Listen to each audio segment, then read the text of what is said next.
दुर्लभ नरदेह पावला, प्राणी देवासी विसरला, प्राणी देवासी विसरला, प्राणी देवासी विसरला.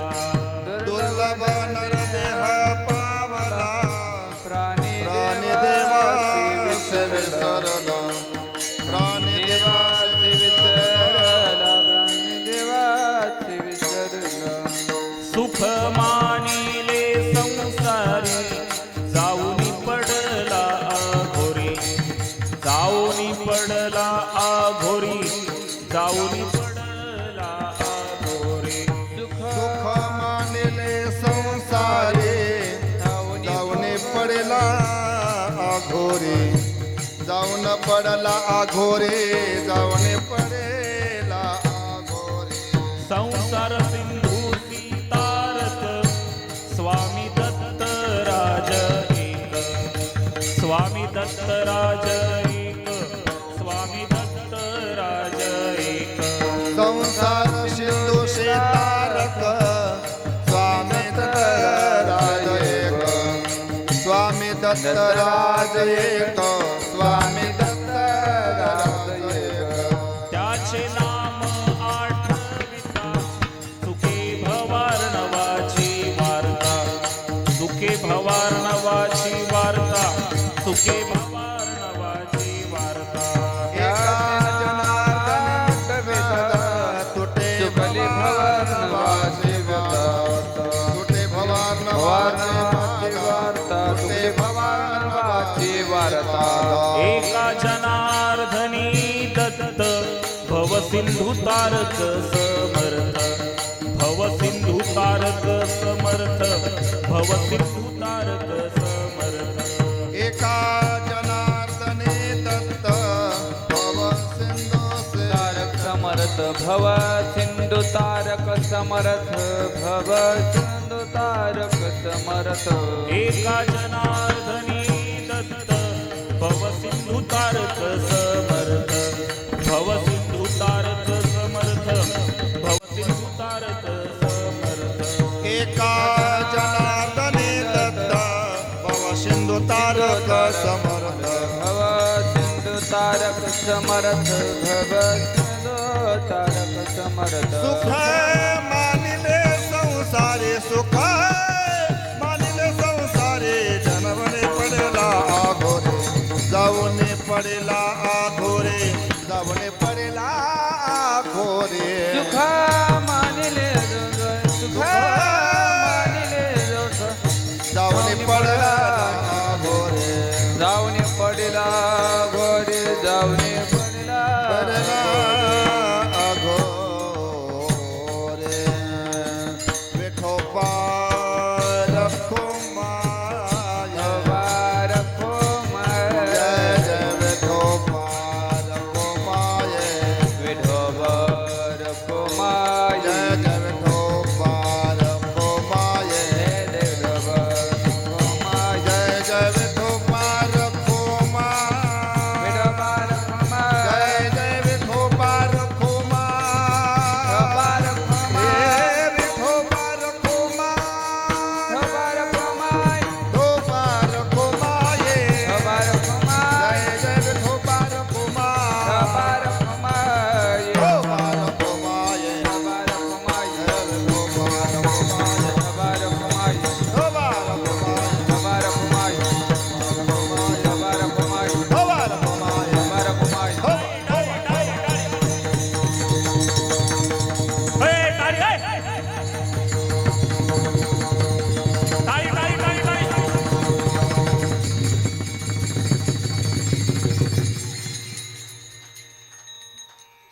खालच्यांनी सर्वांनी बोलायचं. विठोबा गेले का काय घरी? पंढरपूरला आवाज जाऊ दे, बेंबीचे देठापासून. विठोबा संख्येच्या मानाने आवाज येत नाही. तुमच्या ओठांची हालचाल मला दिसते की तुम्ही किती जोरात बोलताय. तुम्ही मला फसवा, देवाला फसवा. बेंबीच्या देठापासून विठोबाचं नाव घ्यायचंय. तुम्हाला सगळ्यांना पांडुरंगाची शपथ आहे. विठोबा वाढला आवाज, घाबरत आहे देवाला तुम्ही. विठोबा विठोबा विठोबा विठोबा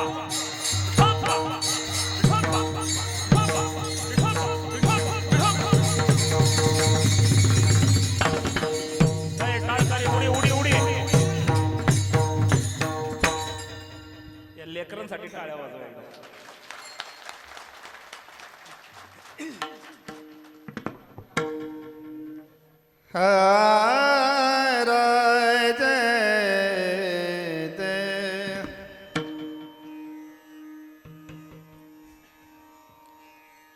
दुर्लभ नर देह पावला पावला, दुर्लभ नर देह पावला, नरदेह पावला. दुर्लभ नरदेह पावला पावला, दुर्लभ नरदेह पावला पावला राम. दुर्लभ नरदेह पावला, दुर्लभ नरदेह पावला, दुर्लभ नरदेह पावला, नरदेह पावला. दुर्लभ नरदेह पावला, दुर्लभ नरदेह पावला, दुर्लभ नरदेह पावला. प्राणी देवासी विसरला, प्राणी देवासी विसरला, देवासी विसरला. सुख मानिले संसारी, मानिले संसारी, सुख मानिले संसारी. आणि देवाची विसरला, प्राणी देवाची विसरला, सुख मानिले संसार, सुख मानिले संसार. जावोनी पडिला तारक समर्थ एका जनार्दने दत्त, भव सिंधू तारक समर्थ. भव सिंधू तारक समर्थ, भव सिंधू तारक समर्थ. सुख मानिले संसारे, सुख मानिले संसारे, जनवने पडला आघोरे, जावोनी पडली. जावने पडेला पडला गोरे, गोरे.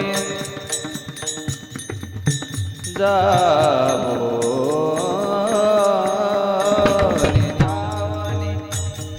जावने पडिला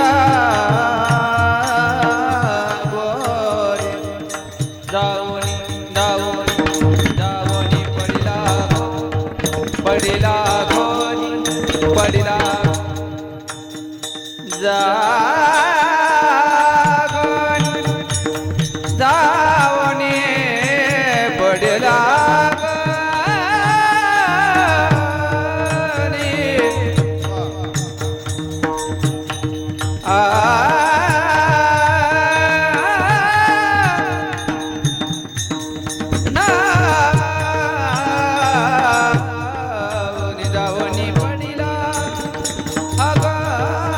जावोनी पडिला आघोरे, आघोरे.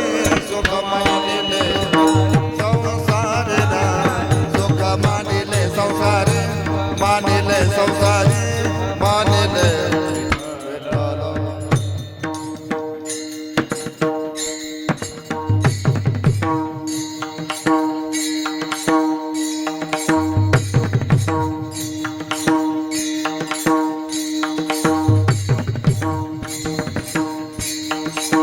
विठ्ठल विठ्ठल विठ्ठल विठ्ठल विठ्ठल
ब्रह्मानन्दं परमसुखदं केवलं ज्ञानमूर्तिम् द्वन्द्वातीतं गगनसदृशं तत्त्वमस्याधिलक्षणम्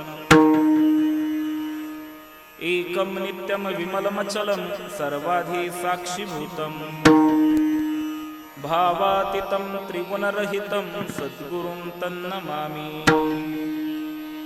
गुरुर्ब्रह्मा गुरुर्विष्णु गुरुर्देवो महेश्वरा गुरुसाक्षात् परब्रह्म तस्मै श्री गुरुवे नमः।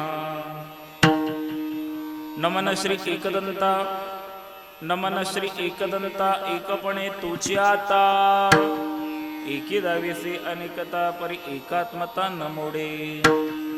ओंकार स्वरूपा सद्गुरु समर्था ओंकार स्वरूपा सद्गुरु समर्था अनाथांच्या नाथ तुझ नमो। ओम नमो ज्ञानेश्वरा ओम नमो ज्ञानेश्वरा करुणा करा दयाळा तुमचा अनुग्रह लाधलो पावन झालो चराचरी।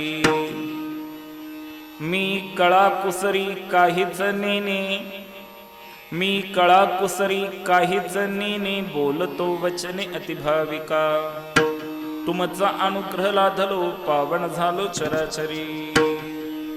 एका जनार्दनी तुमचा दास एका जनार्दनी तुमचा दास त्याची आस पुरवावी तुमचा अनुग्रह लाधलो पावन झालो चराचरी। विठ्ठल विठ्ठल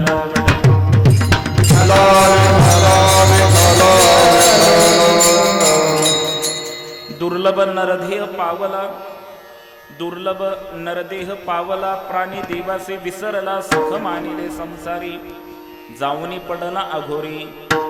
संसार सिंधुसी तारक स्वामी दत्तराज एक त्याचे नाम आठविता चुके भवार्णवाची वार्ता। एका जनार्दनी दत्त भव सिंधू तारक समर्थ सुख मानिले संसारी जाऊनी पडला अघोरी। निवृत्ती ज्ञानदेव सोपान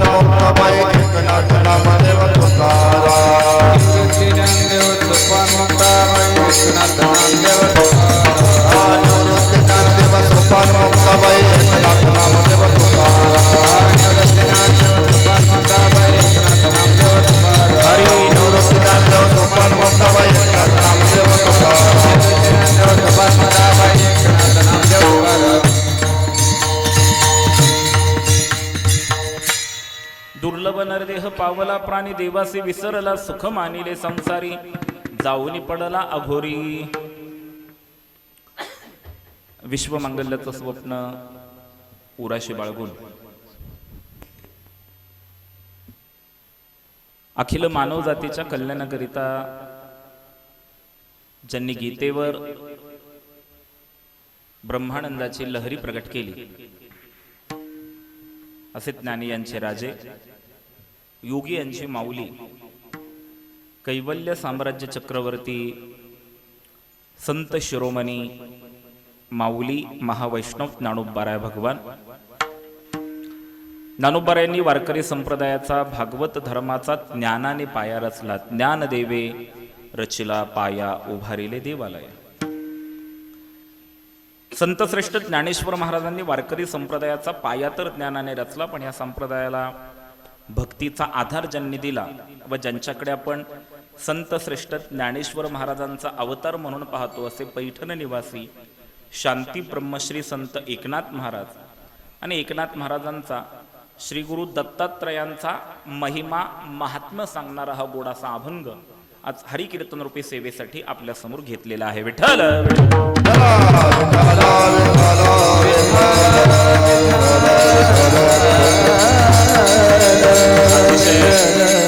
सुंदर योग आहे। आपल्या गावामध्ये श्री गुरुदेव दत्त व श्री राधाकृष्ण मूर्ती प्राण प्रतिष्ठा सोहळा कालपासून हा भव्य दिव्य सोहळा आपल्या गावामध्ये आपल्या सर्व ग्रामस्थांच्या सहभागातून साजरा होत आहे। काल अतिशय पारंपरिक पद्धतीने भगवंतांच्या मूर्तीची शाही मिरवणूक निघाली। आज सकाळी मूर्ती प्राणप्रतिष्ठापना आणि भोजन प्रसाद आणि त्यानंतर हे कीर्तनरूपी पुष्प भगवंताच्या चरणावर समर्पित करण्यासाठी मी आपल्यासमोर उभा आहे. ज्यांच्या माध्यमातून आपण ग्रामस्थांनी मला आमंत्रित केलं ते माझे परमार्थ स्नेही श्री गणेश भाऊ सुरेश सुतार, उपस्थित आपण सर्व ग्रामस्थ, माता पिता, बंधू भगिनी, तरुण मित्र, माझ्या समवेत आलेले भागवताचार्य हरिभक्तीपरायण परमेश्वर महाराज, हरिभक्तीपरायण मृदंगाचार्य विठ्ठल महाराज, हरिभक्तीपरायण दत्तात्रय महाराज आणि उपस्थित आपण सर्व आपल्या सर्वांच्या चरणावर नतमस्तक होतो आणि माझ्या अभंग चिंतनाला प्रवृत्त होतो. विठ्ठल. माझा आवाज कमीच ठेवा. चिंतनाला प्रारंभ करण्यापूर्वी 4 सूचना. ते तिकडं 4-5 पोरं जरा गडबड करतायत, कोणीतरी त्यांना शांत बसवा. ओट्यावर बसलेली मंडळी बोलू नका. मला पिन ड्रॉप सायलेन्स पाहिजे. 1 तास फक्त, 1 तास पिन ड्रॉप सायलेन्स पाहिजे. फक्त माझा आवाज असेल आणि आपण थोडीशी दखल घ्या की अवतीभोवती कोण बोलत असेल तर त्यांना शांत बसवायचं आहे. इकडे ओट्यावर पण बसलेली मंडळी थोडीशी जरा बोलू नका. आपण हरिकीर्तन ऐकण्यासाठी बसलोय. चिंतनाला प्रारंभ करण्यापूर्वी 4 सूचना. तिकडे अजून बडबड चालू आहे.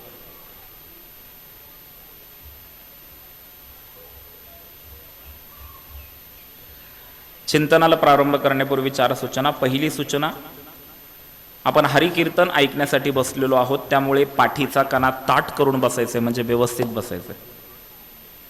दुसरी सूचना, माझं कीर्तन म्हणजे संवाद आहे. माता भगिनींची संख्या उल्लेखनीय आहे. माता भगिनींनो, तुमच्या सर्वांच्या चरणावर पुन्हा नतमस्तक होतो. संसाराचा गाडा हाकत हाकत तुम्ही परमार्थालाही वेळ देत आहात. तुमचं समर्पण फार मोठं आहे. दुसरी सूचना, माझं कीर्तन म्हणजे संवाद आहे. प्रपंचामध्ये वाद असतो आणि परमार्थामध्ये संवाद असतो. वाद दुःख देतो आणि संवाद सुख देतो. इथून पुढे 1 तासभर माझ्या घड्याळामध्ये 9:35 झालेले आहेत. 10:35 पर्यंत 1 तास मी आपल्याशी आध्यात्मिक संवाद साधणार आहे. मी बोलेले तुम्ही बोला आणि माझं कीर्तन ऐका. तिसरी सूचना, इथून पुढे 1 तासभर मी आपल्यासमोर उभा राहून आपल्याला साद घालेल. खाली बसून आपण मला प्रतिसाद द्यायचा आहे. मग हा प्रतिसाद तुम्ही देणार कसा? तर माझं बोलणं चालू असताना तुम्ही फक्त एवढी मान हलवत राहायची, म्हणजे मला बरं वाटेल की तुम्ही ऐकताय. मग मी तुमच्याकडे पाहिल्यानंतर मान हलवली तरी चालेल. चला ताट बसा आणि माझ्या प्रश्नाचं उत्तर द्या. आपलं ठरलंय आता बोलायचं, म्हणजे आता इथून पुढे कीर्तन संपेतोपर्यंत तुम्ही उत्तर द्यायचंय बरं का. इथून पुढे कीर्तन संपेतोपर्यंत कीर्तन कळलं तरी मान हलवायची, नाही कळलं तरी बस. जमलं जमलं जमलं. आणि शेवटची सूचना, खूप चांगलं वातावरण आहे. मी मगाशीच त्या रील बघितल्या, कालपासूनचा सोहळा बघितला. सगळेजण अतिशय उत्साहाने सहभागी होत आहेत. काल एकदम भगवं वातावरण होतं, म्हणजे पारंपरिक वातावरण होतं. सगळ्यांनी फेटे बांधलेले होते, गळ्यामध्ये भगव्या शॉल होत्या. माता भगिनी खूप छान, सगळ्यांनीच सगळ्या ग्रामस्थांनी खूप छान सोहळा साजरा केला. भव्य दिव्य सोहळा, खऱ्या अर्थाने शाही सोहळा साजरा केला. आणि मगाशी मी मंदिरामध्ये दर्शनाला गेलो, भैरवनाथाच्या दर्शनाला गेलो, भगवान दत्तात्रयांच्या दर्शनाला गेलो, पिंडीचं दर्शन घेतलं. मला अतिशय प्रसन्नता जाणवली. मंदिर कशाला म्हणतात? म म्हणजे मंगलता, दी म्हणजे दिव्यता आणि र म्हणजे रम्यता. जिथे गेल्यानंतर मंगलता, दिव्यता आणि रम्यता अनुभवण्यास मिळते त्याला मंदिर म्हणतात. ह्या मंदिर प्रांगणामध्ये, मंदिरात मला ती मंगलता, दिव्यता आणि रम्यता अनुभवण्यास मिळाली. अतिशय सुंदर वातावरण आहे. म्हणून एक शेवटची सूचना करतो आणि अभंग चिंतनाला प्रवृत्त होतो. जगातलं सर्व दुःख देवाने आपल्याच वाट्याला दिले, असे चेहरे करून बसू नका. मला भीती वाटते बरं का. जरा प्रसन्न चेहरे ठेवा, टवटवीत चेहरे ठेवा आणि कीर्तन ऐका. विठ्ठल.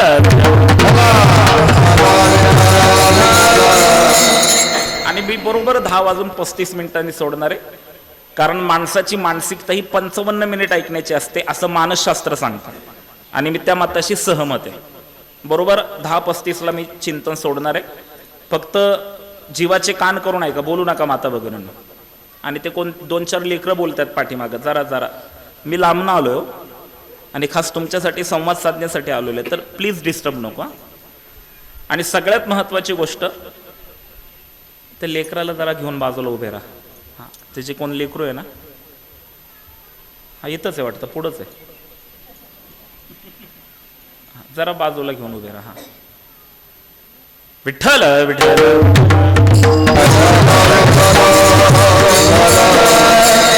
आणि सगळ्यात महत्वाची, आवाज कमी ठेवा माझा, खूप झालाय मला आवाज. आणि सगळ्यात महत्वाची सूचना, आपण कीर्तन ऐकायला बसलेलो आहोत. मी बोलणारे टाळकरी टाळ वाजवणार आहेत, मृदंगवादक मृदंग वाजवणार आहेत, एवढाच राहू द्या आवाज माझा. मृदंगवादक मृदंग वाजवणारे. पण तुमची ही एक जबाबदारी आहे. ती जबाबदारी म्हणजे जेव्हा जेव्हा विठ्ठल भजन येईल तेव्हा तेव्हा हाताने टाळी वाजवायची आणि तोंडाने विठ्ठलाचं नाव घ्यायचंय. विकारो विधाता ठकारो नीलकंठः लकारो लक्ष्मीकांतः विठ्ठल नाम अभिधीयते. ब्रह्म विष्णू महेश ह्या तीनही देवांच्या नावाचा समावेश विठ्ठल नामामध्ये होतो. या तीनही देवतांचं नाव घेण्याचं पुण्य एका विठ्ठल नामामध्ये आहे. म्हणून जेव्हा जेव्हा विठ्ठल भजन येईल तेव्हा तेव्हा हाताने टाळी वाजवा आणि तोंडाने विठ्ठलाचं नाव घ्या. महाराज म्हणतात, लागोनिया पाया विनवितो तुम्हाला, करे टाळी बोलामुखी नाम, विठ्ठल विठ्ठल म्हणा वेळोवेळा, हा सुख सोहळा स्वर्गी नाही. जे स्वर्गातही नाहीये ते तुमच्या गावामध्ये आपण अनुभवतो आहोत. म्हणून जेव्हा विठ्ठल भजन येईल तेव्हा हाताने टाळी वाजवा आणि तोंडाने विठ्ठलाचं नाव घ्या. विठ्ठल. एका महात्म्याला एका माणसाने प्रश्न विचारला. म्हटले, महाराज, कीर्तनामध्ये हाताने टाळी वाजवली आणि तोंडाने विठ्ठलाचं नाव घेतलं तर काय होतं? त्या महात्म्याने सांगितलं, कीर्तनात हाताने टाळी वाजवली, तोंडाने विठ्ठलाचं नाव घेतलं तर आपल्या हातून जी कळत नकळतपणे पाप होतात ती पाप सगळी निघून जातात. ज्ञानेश्वर महाराज ज्ञानेश्वरीमध्ये सांगतात, कीर्तनाचे आणि नटनाचे नासिले व्यवसाय प्रायश्चिताचे, जे नामचे नाही पापाचे ऐसे केले. कीर्तनात तुम्ही हाताने टाळी वाजवली, तोंडाने विठ्ठलाचं नाव घेतलं की सगळी पाप निघून जातात. मग तो प्रश्न विचारणारा अति शहाणा होता. तो म्हणला, महाराज, कीर्तनामध्ये हाताने टाळी वाजवली, तोंडाने विठ्ठलाचं नाव घेतलं की सगळी पाप निघून जातात, मग ती पाप जातात कुठं? आता याला काय करायचं होतं? कुठं जातात? जातात बाद झालं ना. पण माणसांना प्रश्न फार असतात.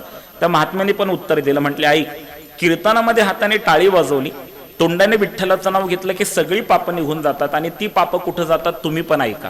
आणि ती पाप कीर्तनात बसून कीर्तनकाराने सांगूनही जो हाताने टाळी वाजवत नाही, तोंडाने विठ्ठलाचं नाव घेत नाही, त्याच्यावर डोक्यावर जाऊन बसतात. म्हणजे आता तुम्ही ठरवा की टाळी वाजवायची की नाही वाजवायची. कशाला दुसऱ्याच्या पापाचे भागीदार होत आहेत? आपली काही कमी आहेत का पाप? वाजवा टाळ्या. विठ्ठल.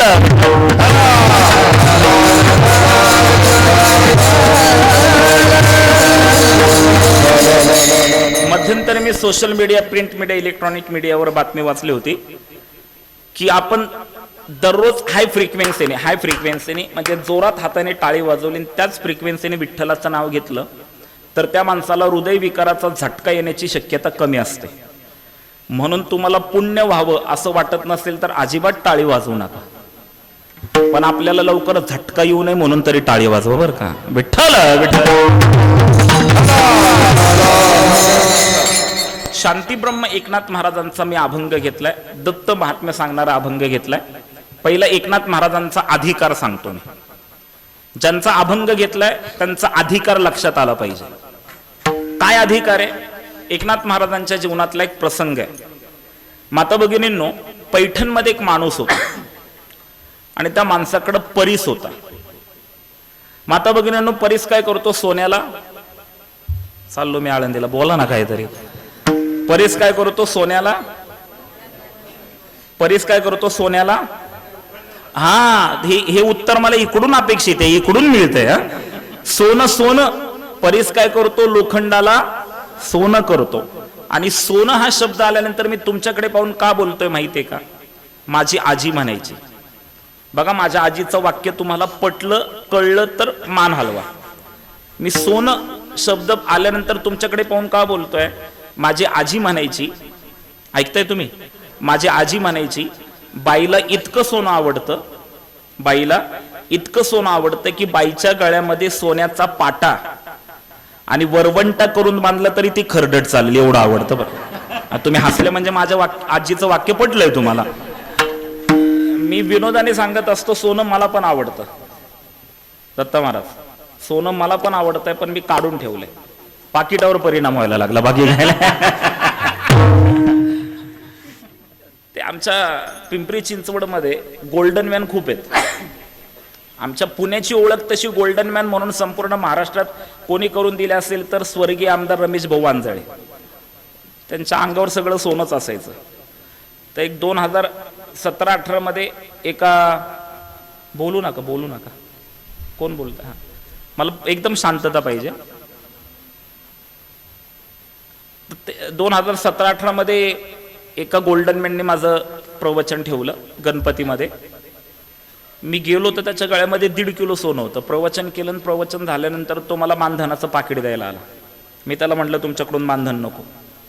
ज्याच्या गळ्यामध्ये 1.5 किलो सोनं आहे त्याच्याकडून मी पैशाचं पाकिट घेतलं नाही कार्यक्रमाचं. त्याला कौतुक वाटलं, त्याने त्याच्या बायकोला बोलवलं.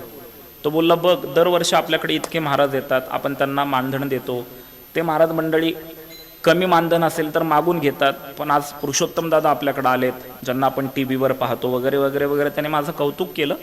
ज्याच्या गळ्यामध्ये 1.5 किलो सोनं आहे त्याने माझं कौतुक केलं. आणि कौतुक करून झाल्यानंतर बायकोला म्हणतोय बघ आपण दादांना प्रवचनाचं मानधन देतोय, पैशाचं पाकिट देतोय, पण दादा घेत नाहीत. बघ दादांचा त्याग किती मोठा आहे. म्हटलं आपण खरं बोललं पाहिजे. मी म्हटलं ज्याच्या गळ्यामध्ये 1.5 किलो सोनं आहे मी त्याला म्हटलं मी फक्त तुम्हाला मानधनाचं पाकिट नको बोललोय, तुम्ही फक्त मला एक कडकडून मिठी मारा, तुमच्या गळ्यातल्या 2-4 सोन्याच्या चैनी माझ्या गळ्यात पडू द्या म्हणजे माझं समाधान होईल म्हणलं. विनोदाचा भाग सोडून द्या. तर सोनं आवडीचा अलंकार आहे. सोनं आवडीचा धातू आहे आपल्या. तर मग त्या पैठणमध्ये जो माणूस होता, मी ज्यांचा अभंग घेतलाय त्यांचा अधिकार सांगायचा म्हणून ही गोष्ट सांगतो. तर पैठणमध्ये एक माणूस होता ज्याच्याकडे होता परीस आणि त्या माणसाला जायचं होतं तीर्थयात्रेला. आता त्या काळातली तीर्थयात्रा 15व्या-16व्या शतकातली तीर्थयात्रा. माणूस एकदा देवाला गेला म्हणजे तीर्थयात्रेला गेला, तो काळ तसा होता. माणूस एकदा तीर्थयात्रेला गेला, आला तर आपला नाही तर देवाचा, असा तो काळ होता. आता त्या माणसाला जायचं होतं तीर्थयात्रेला. त्याला वाटलं आपल्याकडे परीस आहे, मग हा परीस आपण जबाबदार माणसाकडे ठेवून जाऊयात म्हणजे तो व्यवस्थित राहील. म्हणून तो एकनाथ महाराजांकडे गेला आणि एकनाथ महाराजांचा हात हातात घेतला आणि एकनाथ महाराजांना बोलला एकनाथ महाराज मी तीर्थयात्रेला चाललेलो आहे, मला 1.5 वर्ष तीर्थयात्रेला लागणार आहे, मी येईपर्यंत माझा परीस तुमच्याकडे ठेवा. एकनाथ महाराजांच्या हातामध्ये त्याने तो परीस ठेवला. एकनाथ महाराज नको बोलत होते पण त्याने तो आग्रहपूर्वक परीस ठेवला आणि परीस ठेवता ठेवता एकनाथ महाराजांना बोलला नाथ महाराज मला यायला 1.5 वर्ष लागणार आहे, 1.5 वर्ष हा परीस तुमच्याकडे असणार आहे, मी येईपर्यंत माझ्या परीसाचा तुम्ही उपयोग केला तरी चालेल. गेले का काय घरी तुम्ही? हाय हाय म्हणायचं फक्त. हा कळलं का तुम्हाला? माझ्या परीसाचा उपयोग केला तरी चालेल. याचा अर्थ काय? तुमच्या घरामध्ये जितकं लोखंड आहे ते कशाचं करून घ्या? सोन्याचं करून घ्या. आता हे वाक्य ऐकल्यानंतर इथं कोणाला तरी वाटलं असेल तेव्हा आपण पाहिजे होतो, नाही तर आत्ता परीस पाहिजे होता. नावाला लोखंड शिल्लक ठेवलं नसतं अख्ख्या गावात आपण. एकनाथ महाराजांनी तो परीस घेतला, देवाऱ्याखाली ठेवला आणि एकनाथ महाराज विसरून गेले. तो माणूस 1.5 वर्षानंतर तीर्थयात्रा करून एकनाथ महाराजांच्या घरी गेला आणि एकनाथ महाराजांना बोलला नाथ महाराज मी 1.5 वर्षापूर्वी तुमच्याकडे परीस ठेवलाय, माझा परीस मला द्या. एकनाथ महाराजांना आठवलं की तो परीस आपण त्याच वेळेस देवाऱ्याखाली ठेवलाय. एकनाथ महाराजांनी उद्धवाला आवाज दिला. उद्धवाला काय महाराज? काय नाही बाळा, आपल्या देवाऱ्याखाली ह्या माणसाची एक वस्तू आहे, तेवढी वस्तू आण आणि या माणसाला देऊन टाक. उद्धवाला आठवलं, तो माणूस तिथंच होता. उद्धव एकनाथ महाराजांना सांगतोय एकनाथ महाराज देवाऱ्याखाली काहीतरी वस्तू होती बरं का, ती वस्तू खूप दिवस तशीच पडून होती, मला वाटलं काही कामाची नसेल म्हणून मी ती वस्तू देवाच्या निर्माल्याबरोबर देवाच्या फुलांबरोबर गोदावरी नदीमध्ये टाकून दिली. ऐकताय का तुम्ही? हा ज्याचा परीस होता त्याला जेव्हा हे कळलं की आपला परीस कुठं टाकलाय, नदीत टाकलाय, त्याला काही गुदगुल्या झाल्या असतील का महाराज? त्याची तळपेच्या मस्तकाला गेली आणि तो एकनाथ महाराजांना नाही ते बोलू लागला. एकनाथ महाराज म्हणले बोलू नका, तुम्हाला तुमचा परीस पाहिजे ना, चला माझ्यासोबत. एकनाथ महाराज त्या माणसाला घेऊन गोदावरी नदीवर गेले, कमरे इतक्या पाण्यात उतरले, खाली वाकले, ओंजळभर दगड घेतले आणि त्या माणसाला सांगितलं या दगडांमधला तुझा जो परीस आहे तो तू घे. त्याने सोबत 2-4 लोखंडाचे तुकडे आणले होते. त्या माणसाने एकनाथ महाराजांच्या हातातून पहिला दगड उचलला, पहिला दगड पहिल्या लोखंडाच्या तुकड्याला लावला, पहिला लोखंडाचा तुकडा सोन्याचा झाला. त्याने एकनाथ महाराजांच्या हातातून दुसरा दगड घेतला, दुसरा दगड दुसऱ्या लोखंडाच्या तुकड्याला लावला, दुसराही लोखंडाचा तुकडा सोन्याचा झाला. त्याने एकनाथ महाराजांच्या हातातून तिसरा दगड घेतला, तिसरा दगड तिसऱ्या लोखंडाच्या तुकड्याला लावला, तिसराही लोखंडाचा तुकडा सोन्याचा झाला. माझी गोष्ट संपली. मला ज्यांचा अधिकार सांगायचा आहे, ज्यांचा मी अभंग घेतलाय, त्यांचा अधिकार, त्या एकनाथ महाराजांचा अधिकार सांगताना मला फक्त एवढंच सांगायचं आहे की परीस लोखंडाला सोनं करतो. काय बोललो मी? परीस लोखंडाला सोनं करतो, पण एकनाथ महाराजांसारखे संत दगडाला परीस करतात. हा एकनाथ महाराजांचा महिमा आहे.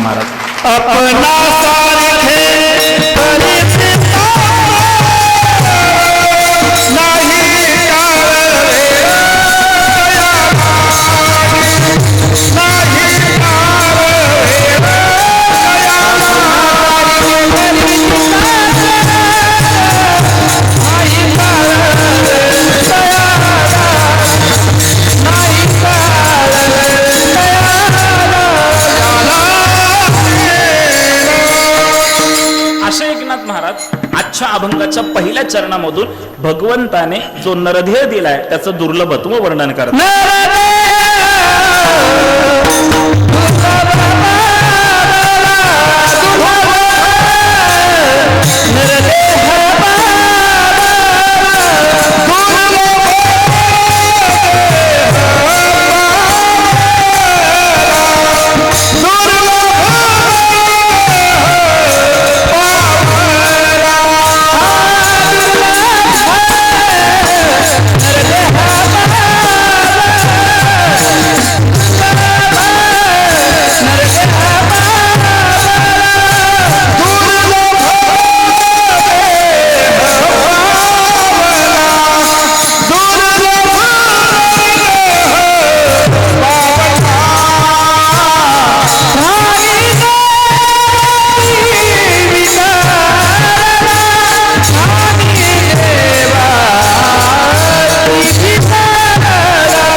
देह पावला प्राणी देवासे विसरला.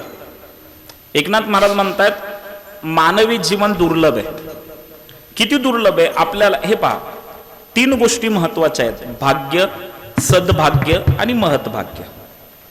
भाग्य काय आपलं मायबापांनो, की आपल्याला मानवी जीवन मिळालं, हे आपलं भाग्य आहे.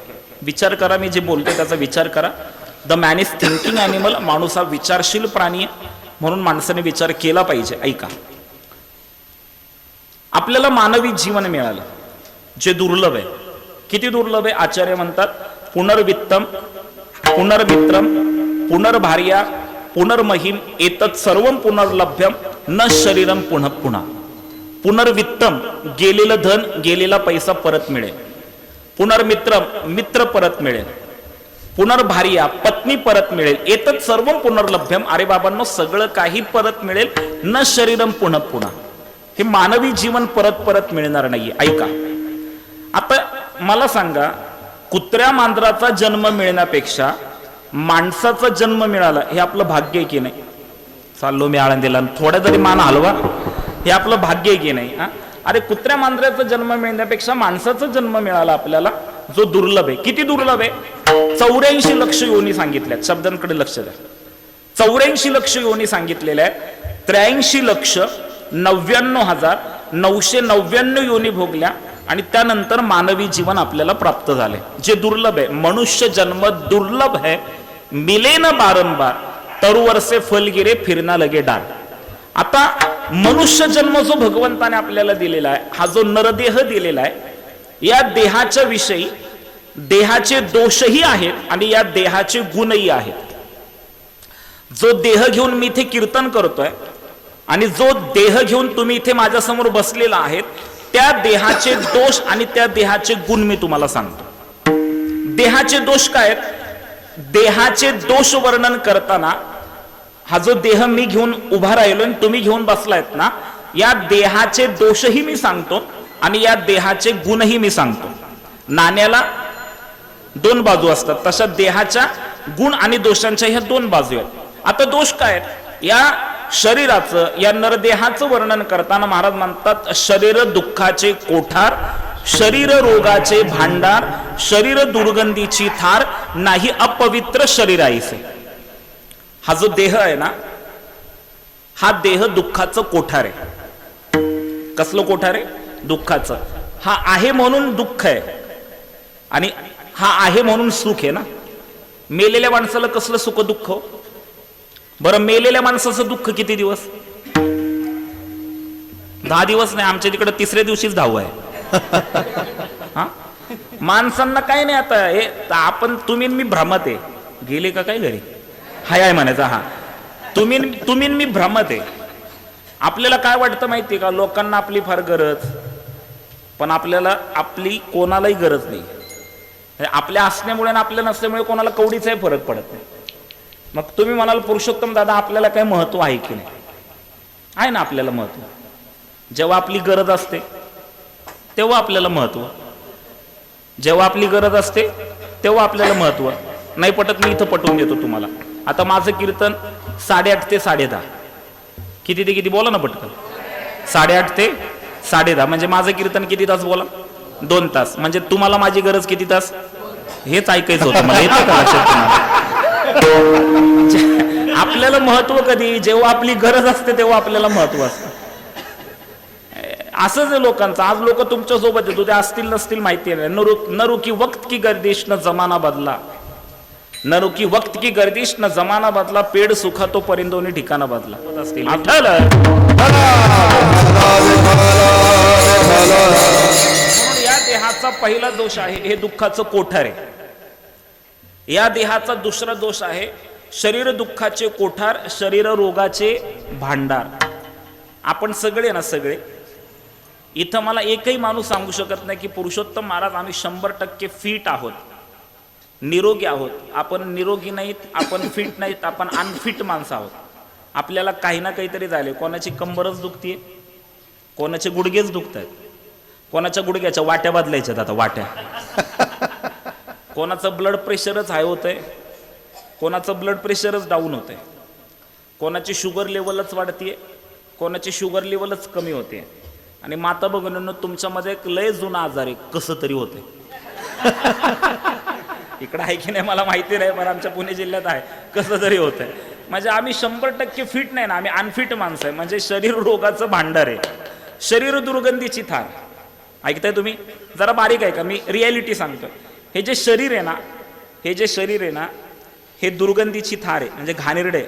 मी माझ्याकडे बोट करतोय म्हणजे माझं सांगतो असं नाही, तुमच्या सगळ्यांचं सांगतोय बरं का. आपल्या प्रत्येकाचं शरीर दुर्गंधीची थार आहे. आज आपण सकाळी दात घासलेत, आंघोळ केली, चांगले कपडे घातलेत, नटून थटून आलोय म्हणून एकमेकांच्या शेजारी बसू शकतो. आपण किती घाणेरडे आहेत हे जर तुम्हाला पाहायचं असेल तर मी सांगतो, 4 दिवस दात घासू नका. 4 दिवस, 4 दिवस दात घासायचे नाही, 4 दिवस आंघोळ करायची नाही, 4 दिवस कपडे बदलायचे नाही. पाहुण्याकडे जायचं आणि पाहुण्याला कडकडून मिठी मारायची. पाहुणा जागेवर उलटी करेल महाराज, एवढं घाणेरडं.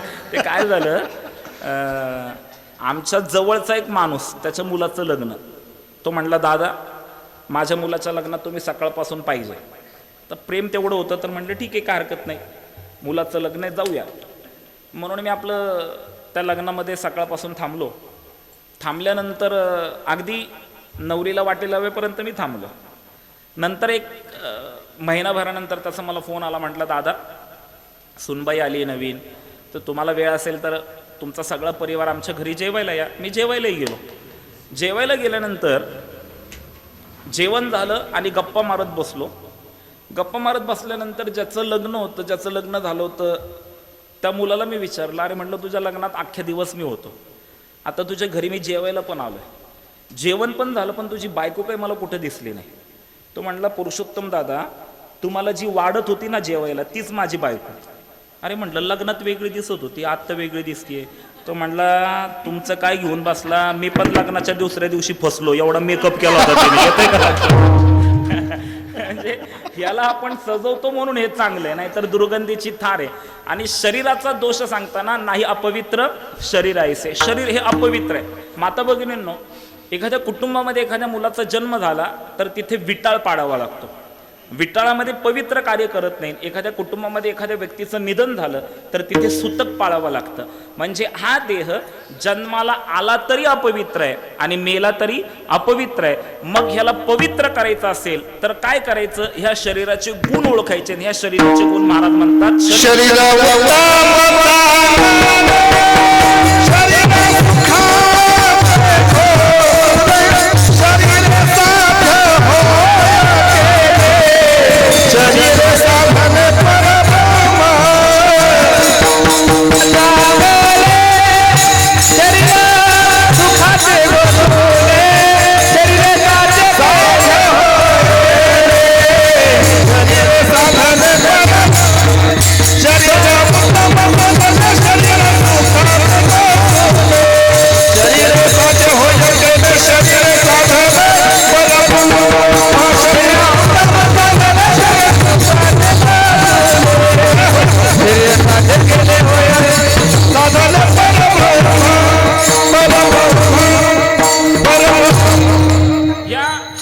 हे जे शरीर आहे हे दुर्लभ आहे, पण मिळालंय. मग कशासाठी मिळालंय? महाराज म्हणतात हे शरीराचे गुण सांगितले. शरीर एक बाजू सांगितली दोष आहेत, दुसरी बाजू सांगितले गुण आहेत. शरीर उत्तम चांगले, शरीर सुखाचे घोसुले, शरीरे साध्य होय केले, शरीरे साधिले परब्रह्म.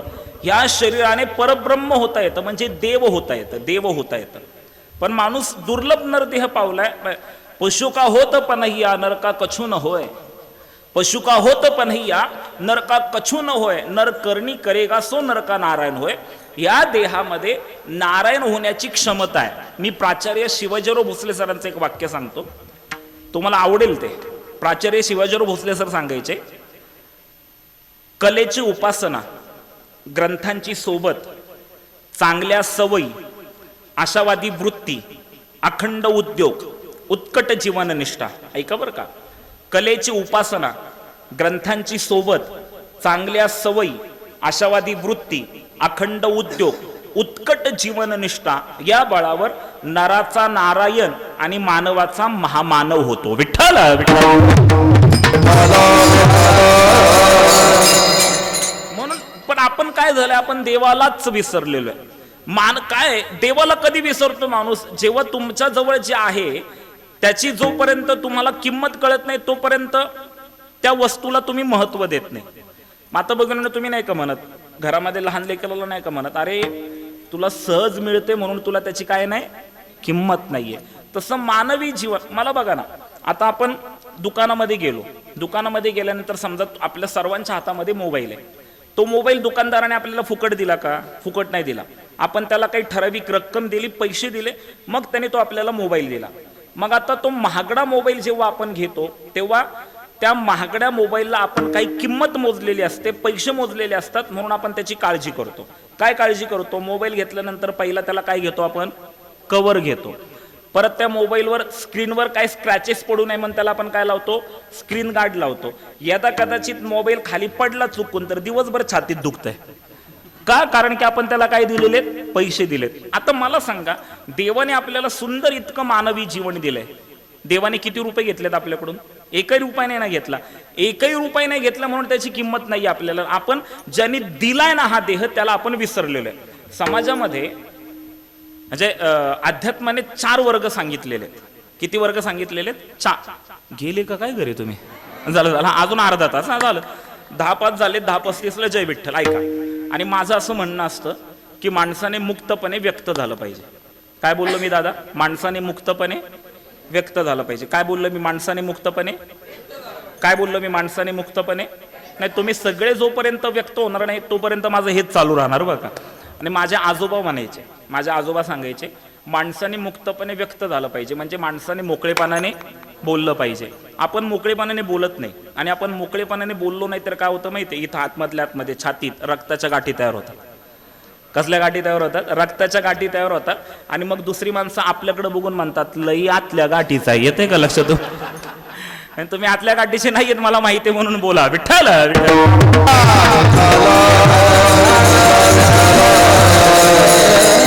चार वर्ग समाजामध्ये. पहिला वर्ग आहे मानवी जीवन मिळालं नाही आणि मानवी जीवनाचं महत्व कळलं नाही. लक्षात घ्या, मी तुमच्याशी बोलणार आहे.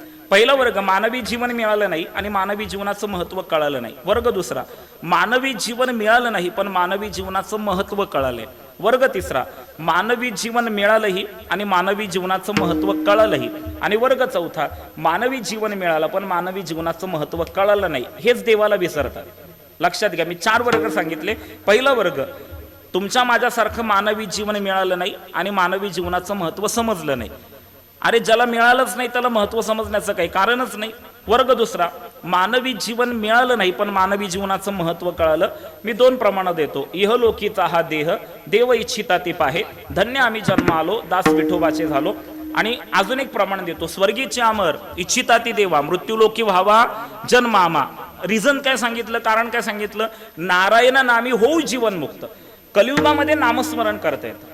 कलियुगामध्ये आता तुम्ही पहा, ज्यांच्या हातात मोबाईल आहे, जे यूट्यूब पाहतात, इंस्टाग्राम पाहतात, फेसबुक पाहतात, त्यांना वृंदावनचे प्रेमानंद स्वामी यांचे व्हिडिओ दिसत असतील. तर वृंदावनचे जे प्रेमानंद स्वामी आहेत ते सगळ्या समस्यांवर एकच उपाय सांगतात की तुम्ही निष्ठेने श्रद्धेने भगवंताचं नामस्मरण करा. कलियुगामध्ये भगवत अनुभूतीचं अतिशय महत्वाचं साधन म्हणजे भगवंताचं नाम आहे.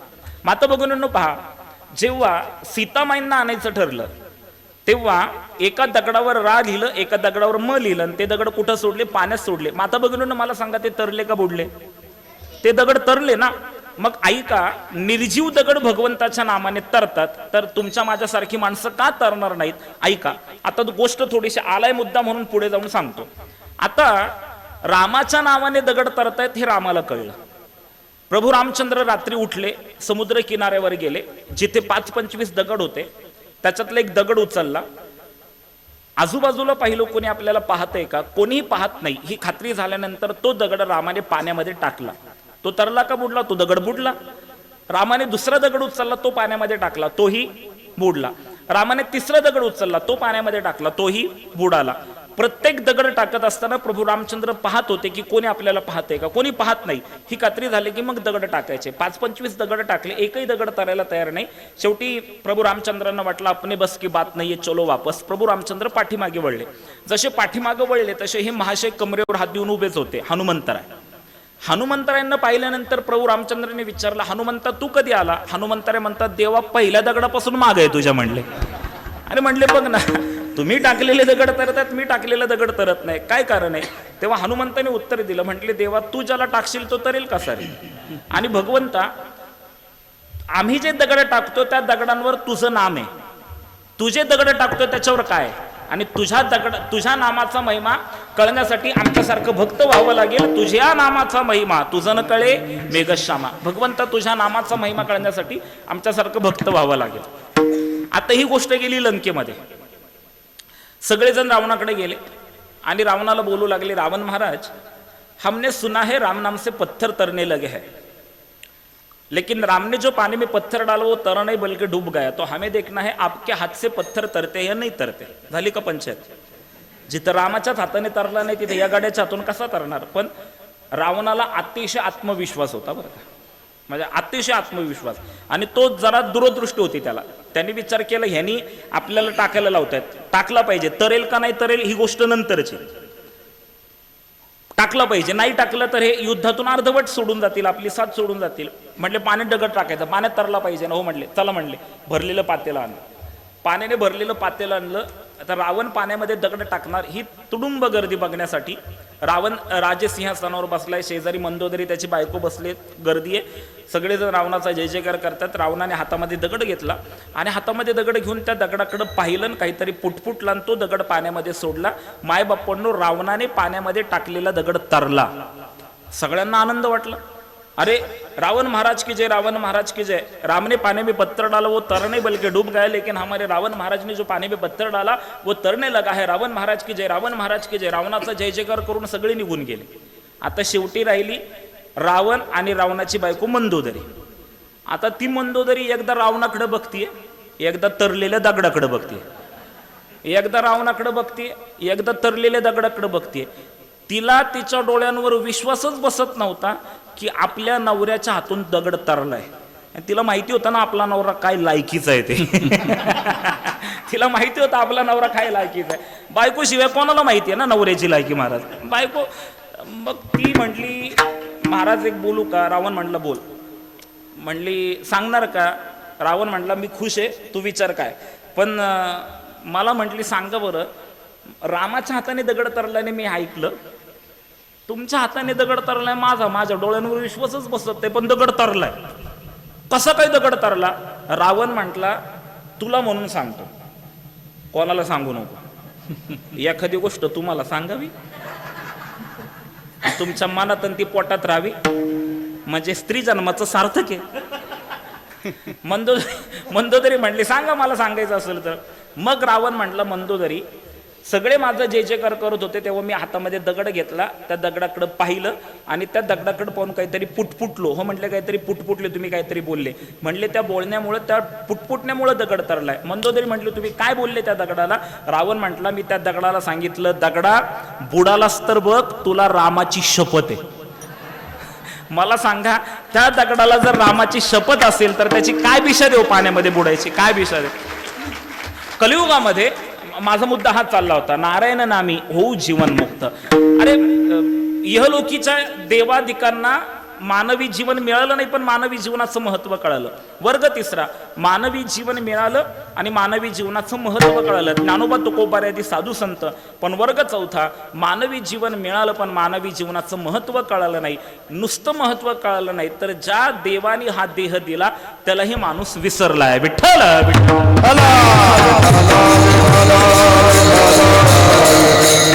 बरं, विसरणं हा माणसांचा स्वभाव आहे. विसरणं माणसांचा स्वभाव. एकदा 3 मैत्रिणी एकत्र बसल्या आणि बसल्या बसल्या त्यांच्या चर्चा चालू झाल्या. पहिली म्हटली आज आपण गप्पा मारायच्या. विषय काय? म्हणले आपले नवरे विसरबोळक येतात. पहिली म्हटली माझा नवरा इतका विसरवू आहे, दुसऱ्यांकडून उसने पैसे आणून द्यायलाच विसरतो. दुसरी म्हटली माझा नवरा इतका विसरवू आहे, दुपारी 12 वाजता जेवला तर 2 वाजता मला विचारतो मी जेवलोय का. मग म्हटली तू काय करते? म्हटली मी काय नाही करत, त्याचं खरकट ताट तसंच ठेवते. त्याने विचारलं की मी जेवलोय का, की मी त्याचं खरकट ताट त्याला दाखवते, म्हणजे त्याला वाटतं आपण जेवलोय. आणि म्हटले मी फार हुशार आहे, कधी कधी मला रात्रीचं जेवण बनवण्याचा कंटाळा आला तर मी माझ्या नवऱ्याला दुपारचंच खरकट ताट रात्री दाखवते. कसली डॅम्बीज बाई बघितली का या? अशी बायको मिळाली माझ्या संसारात लागलाच कामाला आपला. तिसरी म्हणली तुमच्या दोघींचा नवरा काही विसरळू नाही, माझा नवरा इतका विसरळू आहे. आम्ही एकदा फिरायला गेलो थकलो आणि एका गार्डनच्या बाहेर भेळ खायला गेलो. माझा नवरा भेळ आणायला गेला, मी तिथं खुर्चीवर बसले होते. मोकळ्या खुर्च्या 4-5 होत्या. नवरात्र होती, पिवळ्या रंगाची साडी मी घातली होती. माझा नवरा भेळ आणायला गेल्यानंतर मी जिथं बसले होते खुर्चीवर तिथं अजून 4 बायका येऊन बसल्या, त्यांनी पण पिवळ्या रंगाची साडी घातली होती. माझा नवरा भेळ घेऊन आला, पण भेळ घेऊन आल्यानंतर ती भेळ मला देण्याच्या ऐवजी माझ्या शेजारच्या बाईला भेळ देतोय. आणि माझ्या शेजारच्या बाईला भेळ देताना माझ्याकडे बघून म्हणतोय अहो बाईसाहेब मी तुम्हाला कुठंतरी बघितल्यासारखं वाटतंय, बायकोलाच विसरला घडी. तसं विसरणं हा माणसाचा स्वभाव आहे. तर एकदा काय झालं, एका बाईला तिच्या नवऱ्याने सोन्याची नथनी करून आणून दिली. आता तिला असं वाटलं मैत्रिणीला दाखवावी. ती मैत्रिणीला दाखवायला गेली आणि बोलू लागली बघ माझा नवरा किती चांगला, माझ्या नवऱ्याने मला सोन्याची नथनी करून आणली. तिथून कबीर महाराज जात होते, कबीर महाराज, संत कबीर महाराज जात होते. कबीर महाराजांच्या कानावर शब्द पडले आणि कबीर महाराज बोलतायत नथनी दी जिस यारने सुमरडम बारंबार नाक दिया जिस यारने उसे भूल घेणार. अगं बाई, ज्या नवऱ्याने तुला नथनी करून आणून दिली त्या नवऱ्याचं तू कौतुक करतेस, पण ती नथनी घालायला ज्याने तुला नाक दिलंय त्याला तू विसरलेले आहे. तसं महाराजांना दिसलं की माणसाला दुर्लभ नरदेह मिळालेला आहे, पण तो देवाला विसरलाय. मग एकनाथ महाराजांना विचारलं देवाला विसरलाय हे म्हणताय ते तुम्ही बरोबर आहे, पण देवाला विसरण्याचं रिझन काय, कारण काय? ते कारण महाराजांनी अभंगाच्या दुसऱ्या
हात वर करा, हात वर करा, करा करा करा, हात वर करा, करा करा करा करा करा, हात वर करा, करा हात वर करा, करा करा करा करा करा, हात वर करा. अजूनही 2-4 जणांनी हात वर नाही केले. ते म्हणतात नाही हात वर करणार, बघू काय होतंय. अरे देव देश धर्मासाठी हात वर करायचे, करा. बलिदान मास चालू आहे, थोडंसं आठवा धर्मवीर छत्रपती संभाजी महाराजांचं बलिदान. हात वर करा, देव देश धर्मासाठी हात वर करायचे. माझा इको वाढवू नका, माईक मधून जय म्हणू नका. मी पंढरीनाथ भगवान की म्हणाल, तुम्ही सर्वांनी बेंबीच्या देडापासून जय म्हणायचंय. आणि जो जय म्हणणार नाही ना, आज रात्रभर उद्या दिवसभर त्याचा घसानपोट दुखणार. बघा दुखतं की नाही. हात वर करा. चला, हा माझा इको वाढवू नका, हा आवाज तुमचा घुमला पाहिजे. पंढरीनाथ भगवान की, माऊली ज्ञानेश्वर महाराज की, जगद्गुरु तुकाराम महाराज की, दत्तात्रय भगवान की, गोपाल कृष्ण भगवान की, भैरवनाथ महाराज की, भारत माता की, सनातन हिंदू धर्म की, गो माता की, छत्रपती शिवाजी महाराज की, धर्मवीर संभाजी महाराज की, हर हर, जय श्रीराम, गणपती बाप्पा, मंगल मूर्ती, यकोट यकोट, ज्योती बच्चनावानं करात खाली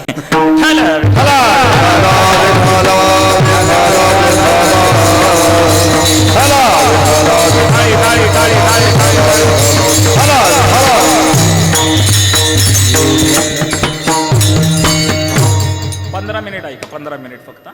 10:35, डोंट वरी बी हॅप्पी. 10:35ला जय विठ्ठल. ऐका, हा देवाला विसरण्याचं कारण काय? सुख मानिले संसारी. आपण संसारामध्ये सुख मानतो. आता पटापटा माझ्या शब्दांकडे लक्ष द्या, म्हणजे तुमच्या कीर्तनाचा सार लक्षात येईल. अध्यात्मशास्त्राने 2 प्रकारचं सुख सांगितलंय. केले का काय घरी? झालं झालं. अध्यात्मशास्त्राने 2 प्रकारचं सुख सांगितलंय. एक दुःखाश्रित सुख आहे, माझ्याकडे लक्ष द्या, आणि एक सुखाश्रित सुख आहे. बोला काय? एक दुःखाश्रित सुख आणि एक सुखाश्रित सुख. आता दुःखाश्रित सुख म्हणजे काय? जे आपण संसारामध्ये अनुभवतो त्याला दुःखाश्रित सुख म्हटलेलं आहे, आणि जे आपण परमार्थामध्ये अनुभवतो त्याला सुखाश्रित सुख म्हटलेलं आहे. आता प्रपंच, हे बघा, प्रपंचाचं, मी जो प्रपंच करतोय, तुम्ही जो प्रपंच करताय, त्या प्रपंचाचं वर्णन करताना माऊली ज्ञानोबा ज्ञानेश्वरीमध्ये सांगतात, मृत्यूलोकी सुखाची कहाणी ऐकिजेल कवनाची आश्रवणी, कैसी सुखनिद्रांतरून इंगळाच्या. मृत्यूलोकामध्ये सुख मिळणं शक्य नाहीये. दुःख बांधवडी आहे हा संसार. ऐका ऐका, संसारामध्ये सुख असेल तर सुख पाहता जावा पाडे दुःख पर्वता एवढे.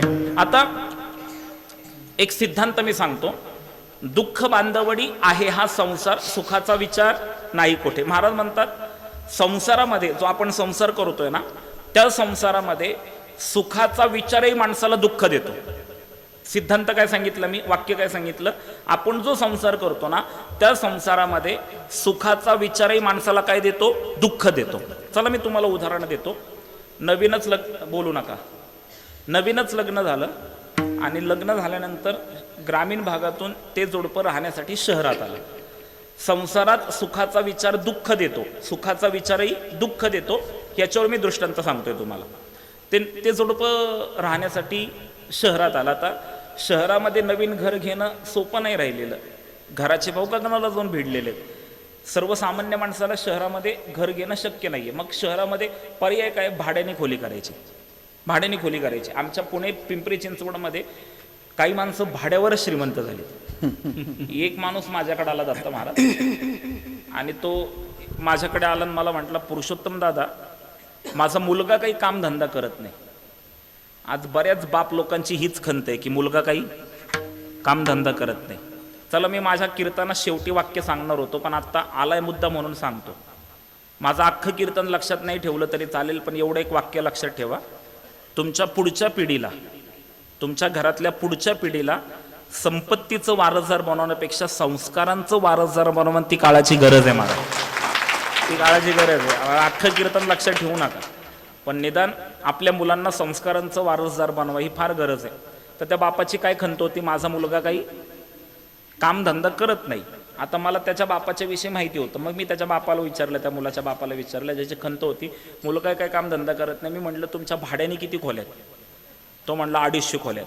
म्हटलं एका खोलीला भाडं किती आहे? म्हटलं 2500 रुपये. मग मी म्हटलं 250 खोल्यांचं दर महिन्याला भाडं किती येतं? तो छाती फुगून सांगत होता 5 लाख रुपये. आणि त्या माणसाची खंत काय होते, मुलगा काही कामधंदा करत नाही. मी त्याला म्हटलं जर तुम्हाला 5 लाख रुपये दर महिन्याला भाड्याचे येत आहेत तर तुमचा भाड्या करल कसा काय? येत आहे का लक्षात तुमच्या? कसं काय करल ना. अरे त्याला माहिती आपल्या बापाने 5 लाख रुपयाची तरतूद करून ठेवली आहे, पुढच्या पिढीला निष्क्रिय करण्याचं काम ह्या पिढीने केलेलं आहे. तर चला, ते नवीन जोडपं शहरामध्ये आलं, खोली घेतली भाड्याने. संसारामध्ये सुखाचा विचारी काय देतो? दुःख देतो. त्याच्यावर मी दृष्टांत सांगतोय. आणि मग सुखाने त्या जोडप्याचा संसार चालू झाला. एका कोपऱ्यात पलंग, एका भिंतीला भांड्याची मांडणी, एका भिंतीला कपाट, एका भिंतीला तो शेगडीसाठी टेबल, त्या टेबलवर शेगडी खाली, बोला ना सिलेंडर पटकन, म्हणजे मला पुढं जायचंय पटकन. मग सुखाने संसार चालू झाला. एके दिवशी हे नवरा बायको रात्री पलंगावर असं पडले होते. तो असा ती अशी भिंतीकडून झोपली होती आणि तो असा फरशीकडून झोपला होता. एवढा असा पलंग होता, त्या अशी भिंतीकडून झोपली आहे आणि तो असा जमिनीकडून झोपलाय. आणि पडल्या त्या नवरा बायकोच्या गप्पा चालू झाल्या. म्हटलं, तो म्हणतोय किती का चांगलं झालं, तुझं माझं लग्न झालं, आपण शहरात आलो, आपल्याला चांगली खोली भेटली, मला चांगली नोकरी लागली, आता सगळं सुखाने चालू आहे. आता ऐक ना गं, आता आपल्याला काही दिवसांनी मुलगा होईल की नाही? ती म्हटली होईल ना. मग आपल्याला काही दिवसांनी मुलगा झाला तर आपल्या मुलाचा पाळणा कुठं ठेवायचा? पाळणा ठेवायला जागाच नाही. ती म्हटली पाळणा कशाला ठेवायचा? आपण ज्या पलंगावर झोपलोय ना, तुम्ही थोडंसं तिकडं सरका. ते थोडंसं तिकडं सरकलं, त्या दोघांच्या मध्ये जागा झाली. ती म्हटली हे बघा, आपल्याला काही दिवसांनी मुलगा झाला तर ह्याच पलंगावर आपल्या दोघांच्या मध्ये आपल्या मुलाला झोपवायचं. त्याला बरं वाटलं की हुशार बायको मिळाली. परत तिकडच्या गप्पा झाल्या. परत त्याला काय हुकी आली. ते म्हणते समजा जुळी पोरं झाली तर. ती म्हटली एका पोरासाठी सरकल्यात ना, सरका ना अजून एका पोरासाठी. ते अजून एका पोरासाठी सरकलं. ती म्हटली जुळी झाली तरी याच पलंगावर झोपवायचं. परत तिकडच्या गप्पा झाल्या. परत त्याला काय हुकी आली. ते म्हणते समजा जुळ्या पोरांवर एखादी पोरगी झाली तर मग काय करायचं? ती म्हटली बघा, आता जुळ्या पोरांकरता सरकलं ना, सरक बरं एका पोरीसाठी. ते पोरीसाठी सरकायला गेलं आणि धाडकन ह्याच्यापेक्षा जोरात पडलं ते खाली. ते धाडकन खाली कोसळलं. आता माझी गोष्ट संपली. मला सांगा, पलंगावरून असा तो अनाहूतपणे खाली पडला. त्याची कंबर मोडली असेल की नाही? त्याची कंबर मोडली. पलंगावरून खाली पडून त्याची कंबर मोडली. आता माझ्या प्रश्नाचं उत्तर द्या. पलंगावरून खाली पडून त्याची कंबर मोडून त्या माणसाला आनंद वाटला असेल का दुःख वाटलं असेल? काय झालं? दुःख झालं. आता माझ्या पुढच्या प्रश्नाचं उत्तर द्या. मला सांगा, पलंगावरून खाली पडून त्या माणसाला काय झालं? दुःख झालं. आता मला सांगा, पलंगावरून खाली पडून त्या माणसाला जे दुःख झालं ते दुःख झालेल्या पोरांनी दिलं का न झालेल्या पोरांनी दिलं? आता झालेली किती देतात घरी जाऊन विचार करा, म्हणजे तुम्हाला संसार लक्षात येईल. संसार असाच आहे.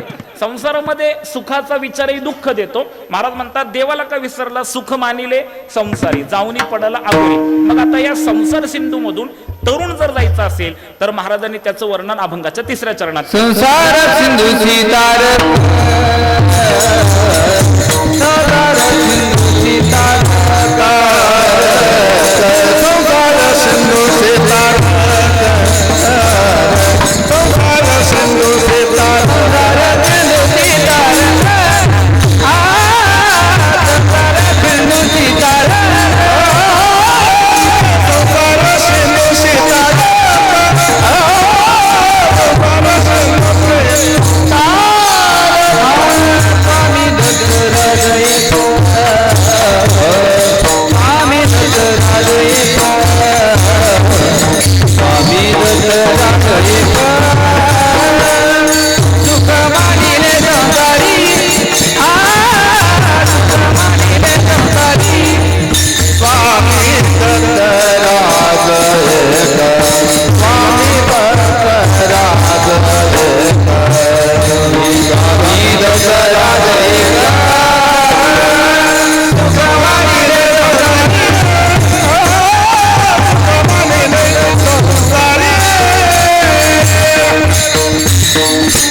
संसार सिंधूसी तारक स्वामी दत्तराज एक.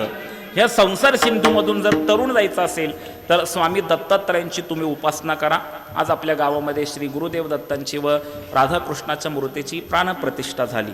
खरं तर भगवान दत्तात्रयांमध्ये त्रिदेवांचं दर्शन आपल्याला घडतं. ब्रह्म, विष्णू आणि महेश, आत्री आणि अनसूया ह्या माता पित्यांच्या पोटी भगवान दत्तात्रयांचा जन्म झाला.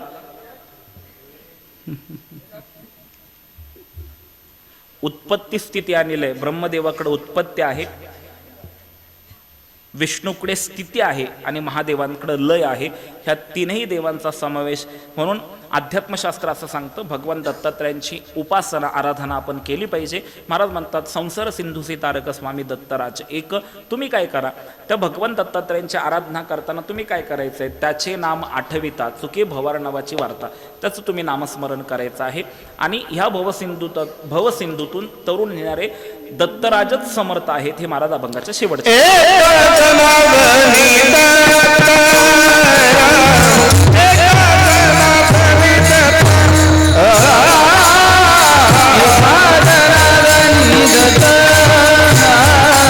सिंधू तारक समर्थ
एका जनार्दने दत्त भवसिंधू तारक समर्थ. अशा भवसिंधूतून तारून नेणाऱ्या भगवान दत्तात्रयांच्या मूर्तीची प्राणप्रतिष्ठा आणि राधाकृष्णाच्या मूर्तीची प्राणप्रतिष्ठा आपण या ठिकाणी केलेली आहे. राधाकृष्ण म्हणजे भक्तिप्रेमाचं दर्शन आहे. एके दिवशी उद्धवाने भगवंताला, गेली का काय घरी तुम्ही, झालं हा 5 मिनिटात उद्धवाने भगवंताला विचारलं, म्हणले भगवंता तुझं नाव काय. भगवंत म्हटले माझे नाव आत्माराम. देवा तू करतोस काय. भगवंत म्हणले मी आवाप्त सगळं काम, माझ्या सगळ्या इच्छा संपलेल्या आहेत. तरी पण मग भगवंत म्हणतात परी प्रेमळा लागे सकम ऐसे गोड प्रेमत यांचे, पण मी माझ्या प्रेमळ भक्तांसाठी सकम झालोय. मग उद्धव म्हटलं देवा उदाहरण दे. मग देवाने उदाहरण दिलं. कुब्जा काय सुंदर होती, कुब्जा काय सुंदर होती, तिच्या प्रेमाची मज प्रीती राधा प्रार्थी मी वनाप्रती काय विषयासक्ती लागोनी. कुब्जा सुंदर होती का, दिसायला सुंदर नव्हती, पण मी तिचं दिसणं पाहिलं नाही. तिने माझ्यावरचे प्रेम केलं, त्या प्रेमाचा मी भुकेला होतो. राधेबरोबर मी तासनतास मनामध्ये विहार करायचो. मला काय विषयांची आवड होती का, विषयांची आवड नव्हती. राधा माझ्यावर जे प्रेम करत होती त्या प्रेमाचा मी भुकेला होतो. बघा ना, राधेचं जीवन इतकं अलौकिक आहे माता भगिनींनो. राधेला सगळ्या लोकांनी नावं ठेवली, राधेची निंदा केली, पण त्या राधेचा अंगीकार भगवान श्रीकृष्णाने केला. मला सांगा माता भगिनींनो, तुम्ही कधी म्हणजे इकडं पुरुष मंडळी एक प्रश्न विचारतो, जाऊ द्या आता तुम्ही ताट बसा, जरा ताट बसा. एकच प्रश्न आहे, तुम्हाला प्रश्नाचं उत्तर माहिती म्हणून मी विचारतो. पटकन माझ्या तोंडातून प्रश्न निघाला की पटकन तोंडातून उत्तर द्यायचं. मला सांगा भगवान श्रीकृष्णाला किती हजार बायका होत्या? 16,000. बरोबर आहे, क्या बात आहे. बरोबर उत्तर दिलं. काहींच्या गळ्यापर्यंत आलं, ओठातून बाहेर आलं नाही. काहींनी ओठापर्यंत आणलं, पण तोपर्यंत मी बोलायला सुरुवात केली. बरं, हा प्रश्न मी का विचारला त्याचं कारण सांगतो. भगवान श्रीकृष्णाला किती बायका होत्या हा प्रश्न मी का विचारला त्याचं कारण असे, लोकांना देवाविषयी दुसरं काहीही माहिती नसलं तरी देवाला बायका किती होते हे माहिती असं म्हणून विचारलं बरं का. देवाला 16,108 बायका, त्याच्यातल्या मुख्य 8 बायका आहेत. रुक्मिणी, सत्यभामा, जामवंती, कालिंदी, वृंदा, मित्रा, भद्रा, सत्या, अशा 8 बायका आहेत. मला सांगा माता भगिनींनो, तुम्ही कधी भगवान श्रीकृष्णाचं नामस्मरण करत असताना असं केलंय का, रुक्मिणी कृष्ण कधी असं केलंय का सत्यभामा कृष्ण? कधी असं केलं का जांबवंती कृष्ण? भगवान श्रीकृष्णाचं नामस्मरण करताना ना आपण रुक्मिणी कृष्ण करतो, ना सत्यभामा कृष्ण करतो, ना जांबवंती कृष्ण करतो. मग भगवान श्रीकृष्णाचं नामस्मरण असताना आपण काय करतो? राधा कृष्ण. राधा म्हणजे भक्तीचं महाराज प्रतीक आहे. आणि अशा राधा कृष्णाची मूर्ती आपण आज आपल्या गावामध्ये बसवलेली, भगवान दत्तात्रयांची मूर्ती आपण आपल्या गावामध्ये बसवलेली आहे. आणि त्या निमित्ताने 2 दिवसीय हा सुंदर असा सोहळा या ठिकाणी आयोजित करण्यात आला. आदरणीय गणेश सुरेश सुतार यांच्या माध्यमातून मला या ठिकाणी आपण ग्रामस्थांनी आमंत्रण दिलं. मी गणेश भाऊंचे आणि सुतार परिवाराचे मनापासून धन्यवाद व्यक्त करतो. खरं तर आपल्या वडिलांच्या इच्छेनुसार ह्या अध्यात्मामध्ये त्यांचं जे समर्पण आहे ते खरंच कौतुकास्पद आहे. त्यांच्यामुळे मला इथं आपल्याशी संवाद साधता आला. मनापासून मी आपल्या सर्वांचे ग्रामस्थांचे मनापासून धन्यवाद व्यक्त करतो. आपल्याकडून असाच परमार्थ घडावा अशी भगवंताच्या चरणी प्रार्थना करतो. आपल्या गावातल्या आध्यात्मिक कार्याला कोटी कोटी शुभेच्छा देतो.